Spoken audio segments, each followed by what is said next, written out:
Coucou la team YouTube, j'espère que vous allez bien. Donc ça fait un petit mois que j'ai pas fait de vidéo un petit peu blabla. C'est le moment. Donc aujourd'hui on est samedi 10 février, puis ça fait 4 ans que je suis arrivée au Québec. Il est grand temps qu'on revienne sur tout mon parcours. J'ai pas vraiment écrit cette vidéo, je vais aller en total impro. Mais voilà, il s'en est passé des choses en 4 ans, donc on va revenir là-dessus, on va revenir sur mes permis, ce qui m'est arrivé, etc. Enfin voilà.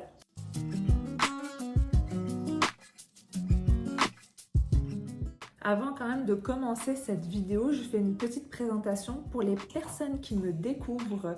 Je suis Caroline, j'ai immigré au Canada et plus précisément au Québec le 10 février 2020. Je tiens cette chaîne YouTube Happy Life Canada avec mon mari Martin qui est québécois.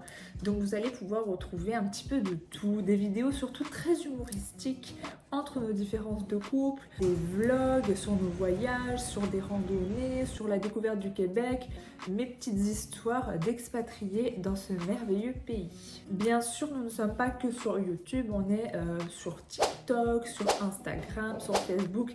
Je poste énormément sur Instagram, donc n'hésite pas à t'abonner là-bas parce que je mets des stories tous les jours. Je suis très active de ce côté-là, je mets tout le temps du contenu. C'est ça.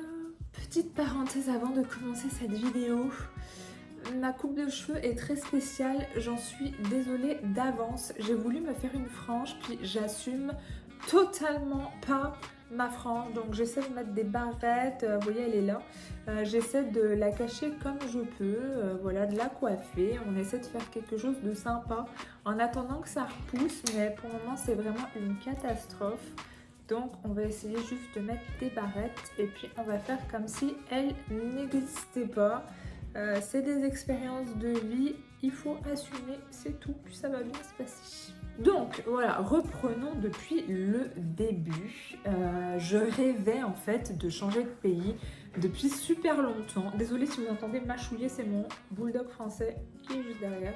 On va passer outre. Je rêvais de partir de France depuis très longtemps. C'était genre vers mes 16-17 ans que je commençais à regarder les États-Unis puis tout ça.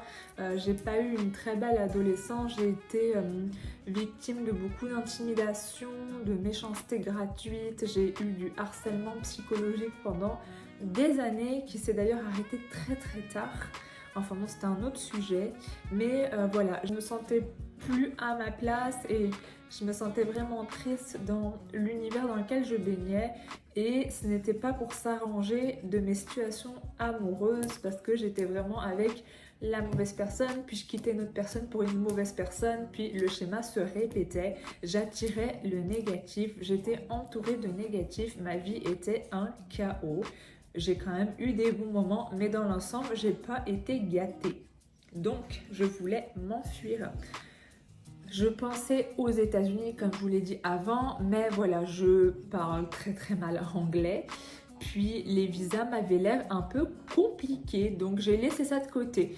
En plus, voilà, j'avais des proches extrêmement toxiques, je ne citerai personne bien entendu, qui me disaient de ne pas rêver, que c'était impossible d'aller dans un autre pays, que j'en étais pas capable. Voilà, bon, aujourd'hui c'est une très belle revanche sur la vie, hein, mais le fait est qu'on m'a tellement dit que c'était pas possible que j'avais laissé ça de côté. Et j'avais quoi, 16, 17, 18 ans quand j'en parlais. Puis ce n'est que vers mes 27 ans que j'ai décidé de voilà, re-explorer un petit peu le sujet. J'étais un petit peu plus stable dans ma vie, quoique c'était pas non plus foufou, mais j'avais un petit peu plus les idées claires et voilà, je me disais pourquoi pas. Donc les États-Unis, j'avais mis une petite croix dessus, puis j'avais décidé de regarder du côté du Canada. Je voyais beaucoup de vidéos YouTube de gens qui s'expatriaient, qui voilà, racontaient leur quotidien, qui parlaient de leur permis. Donc je me suis dit, waouh, il y a des permis qui ont l'air assez simples, qui existent pour y aller. J'ai l'âge, il faut pas vraiment avoir bac plus pour y aller et tout. Je me dis, bon, bah c'est ma chance. Donc je tente un premier voyage d'une dizaine de jours en 2017. En 2017, je tente un premier voyage qui s'est tellement bien passé. Je me suis dit, ok, je suis amoureuse du Québec, je suis amoureuse de Montréal, des alentours, des parcs régionaux, nationaux, de la douceur de vivre ici, des gens, tout m'avait séduit. Donc quand je suis rentrée, je me suis dit, bon, je me pose, je mets de l'argent de côté, je réfléchis à mon permis pour aller là-bas, puis j'y vais.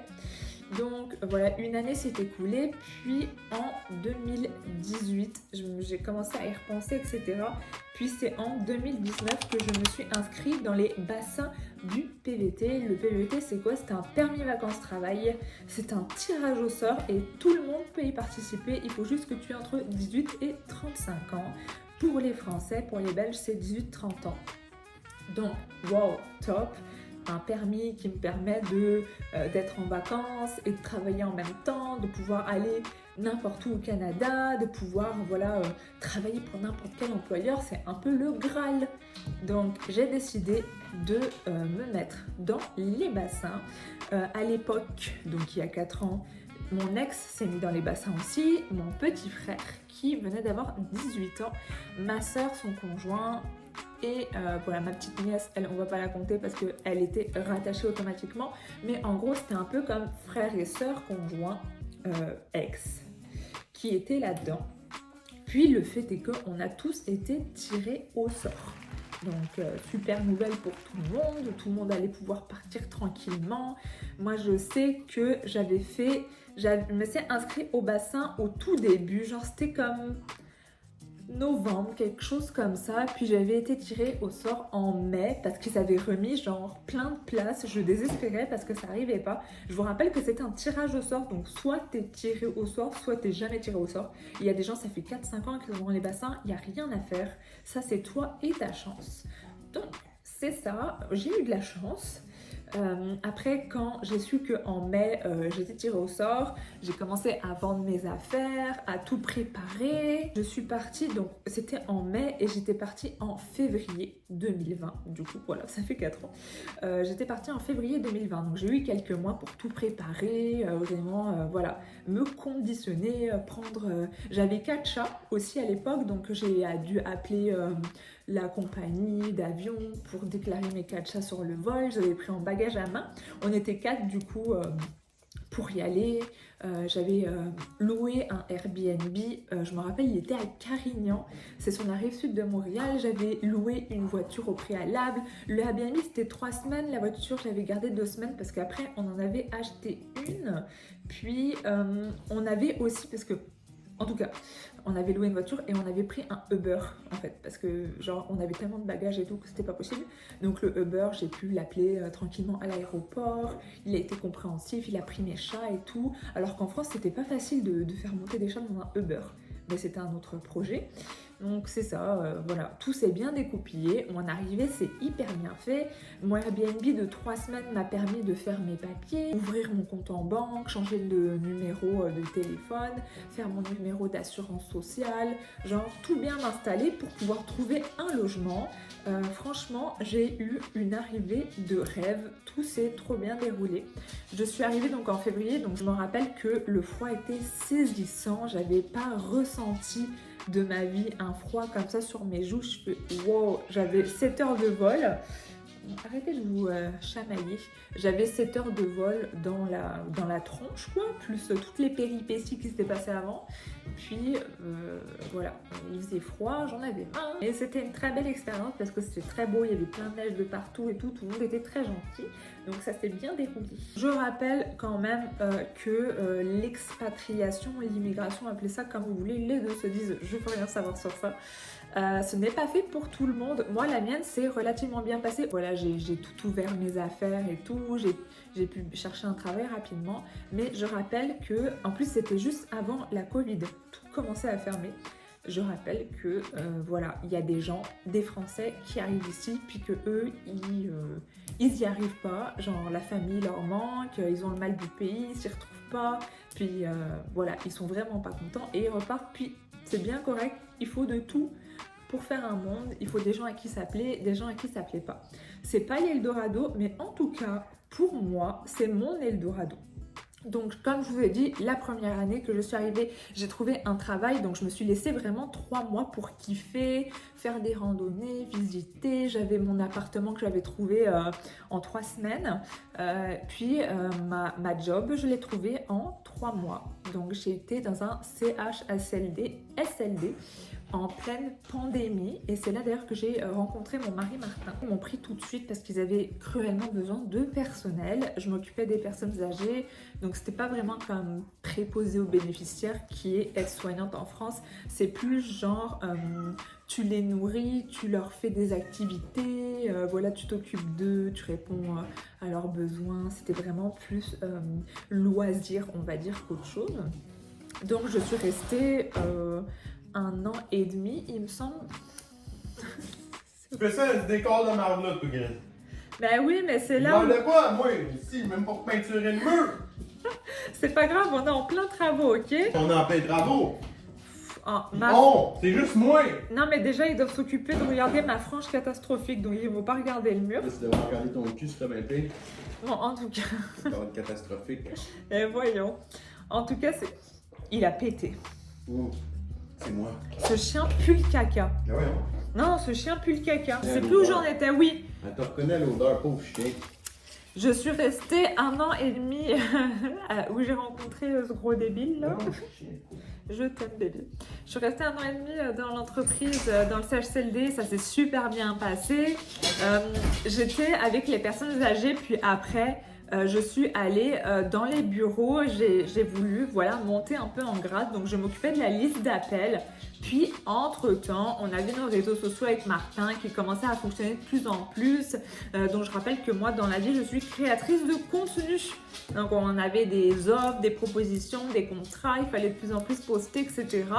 Donc ce qui fait que j'ai dû lâcher mon travail. Martin a lâché aussi le travail, on l'a lâché en même temps, puis on s'est mis tous les deux à notre compte. Donc voilà, les 2 premières années, c'est un petit peu ça, c'est la rencontre de Martin. J'ai lâché mon appartement que j'avais trouvé à Longueuil pour vivre dans cette maison-là où on fait des travaux. Et c'est la maison à Martin qu'il a depuis 15 ans, il me semble, si je dis pas de bêtises. Donc en fait, elle est bigénération, donc lui il vivait en bas, puis sa maman vivait en haut.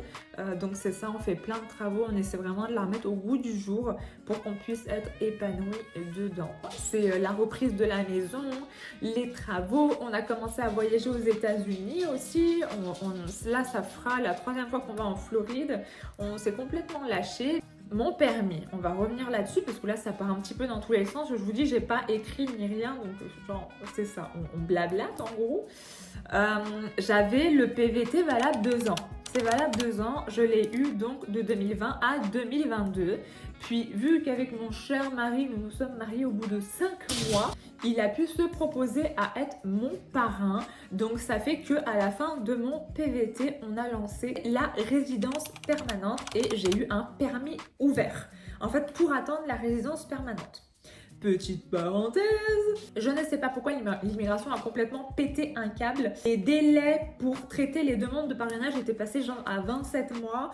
Donc en fait, j'aurais dû avoir la résidence permanente du Canada en 1 an, puis je l'ai eu en 1 an et demi. C'est pas si dégueulasse que ça, mais le fait est que ça m'a donné un gros coup de speed. Donc j'avais quand même mon permis ouvert, renouvelable jusqu'à la RP. Mais voilà, quoi, c'était très stressant. Hein. Ceux qui immigrent savent à quel point la paperasse au Canada est très stressante pour rester. Donc là, actuellement, j'ai ma résidence permanente depuis Noël. Donc ça fait depuis pas longtemps là. Donc je suis très très contente, ce qui fait que voilà, je suis plus safe dans ma tête. Et je suis en route maintenant pour la citoyenneté. Et ça, j'ai trop hâte d'avoir genre les 2 passeports. Ça, c'est le goal. En gros, pour résumer, j'ai eu un PVT, un permis ouvert par parrainage. J'ai attendu 1 an et demi avec mon permis ouvert. Puis j'ai eu le Graal, la résidence permanente, là, il n'y a pas longtemps. Ça s'est un petit peu déroulé comme ça. PVT et résidence permanente. Voilà. Donc, je sais que maintenant, c'est un peu plus compliqué avec le PVT parce qu'il faut justifier de 2 ans de travail. Avant, quand je suis arrivée, moi, c'était 1 an. De toute manière, en règle générale, pour immigrer au Québec en tant que Français, c'est extrêmement compliqué. compliqué, il y a beaucoup d'attentes, beaucoup de paperasse, il y a beaucoup de sueur.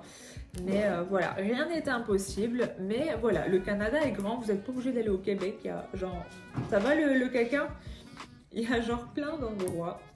Mais si je devais résumer vraiment mon parcours de mes 4 ans, ça serait que du positif. Je sais que c'est genre pas l'Eldorado, que même dans ma vie perso, parfois peut y avoir du négatif, qu'il peut y avoir des moments où je suis pas bien et tout, mais je n'ai pas souffert de mes proches loin parce que je vivais déjà loin de mes proches quand j'étais en France. J'ai pas souffert du mal du pays, ça parlait français, je veux dire, tu as des boulangeries françaises, tu as plein d'endroits français. C'est bien aussi de s'intégrer quand tu es dans un pays et de voir la culture, ce que moi j'ai fait. Je me tiens pas genre avec les groupes de français, j'ai jamais fait des rencontres de groupes de français.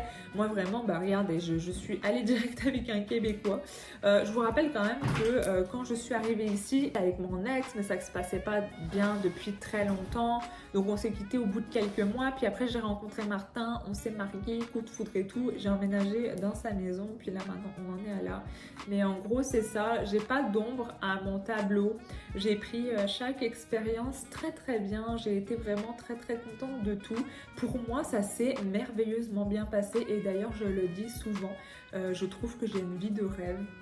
Je vis pas dans la ville parce que c'était pas mon souhait, mais je vis pas non plus à la campagne. C'est comme si j'étais un entre-deux. On a tout à proximité, on a une maison vraiment très mignonne qu'on est en train de rénover, on a des animaux, voilà, on est un bon couple bien soudé. Quand je fais le bilan de ce que j'avais en France et ce que j'ai ici, c'est genre incomparable. Je suis à mon compte, je travaille quand je veux, je fais moi-même mon planning, on a des projets futurs au niveau du travail, on a des bons contrats. Ça serait vraiment genre vous mentir de vous dire que moi ça se passe mal. Ça se passe super bien et je croise les doigts pour que ça continue comme ça. En gros, c'est ça, un bilan très positif. Je suis très contente d'avoir sauté le pas, de m'avoir écoutée, de ne pas avoir écouté certaines personnes très négatives me dire « Ah, c'est pas possible, oh, tu n'iras pas au Canada, rêve pas, il y a des gens, ça fait 20 ans qui essaient d'y aller, blablabla. » Je vous assure que j'ai eu tous les sons de cloche. Donc je suis bien contente d'avoir de m'avoir affirmée de ce côté-là et d'être partie en fait tout simplement parce que ça a complètement changé toute ma vie pour le meilleur. Je suis désolée, cette vidéo va forcément dans tous les sens parce que j'ai rien écrit, j'ai rien programmé du tout, mais en gros c'est ça. Je voulais vraiment faire cette petite vidéo avec vous pour vous dire combien je suis bien ici, que c'est possible de reprendre sa vie à zéro. J'ai 33 ans, je l'ai repris à 29 ans. Mes chats sont en train de se battre derrière, sur l'arbre à chat. Ils se battent la première place en fait. Hé Floki, perdez pas espoir. Si vous vous retrouvez... Si vous vous retrouvez dans une impasse et que vous n'êtes pas bien dans votre vie, dans votre tête, que vous ne sentez pas votre place, que ce soit avec votre conjoint, peu importe, dans la situation dans laquelle vous vous trouvez, sachez qu'il est possible de tout recommencer, même au niveau du travail. Moi, je suis persuadée que nous ne sommes pas faits pour faire une seule chose dans la vie. On est fait pour faire plein de choses. Ici, ce qui est bien au Canada, c'est qu'on te donne plein de chances. Il y a plein d'opportunités de travail. Tu peux tout recommencer et tu peux évoluer très vite. Donc, il suffit de croire en toi un tout petit peu et je t'assure que ta vie peut radicalement changer. J'espère que cette vidéo vous a plu. N'hésitez pas à lâcher un petit pouce bleu, à vous abonner. Puis je vous dis à très vite pour une nouvelle vidéo. C'est ça, je vous fais des bisous.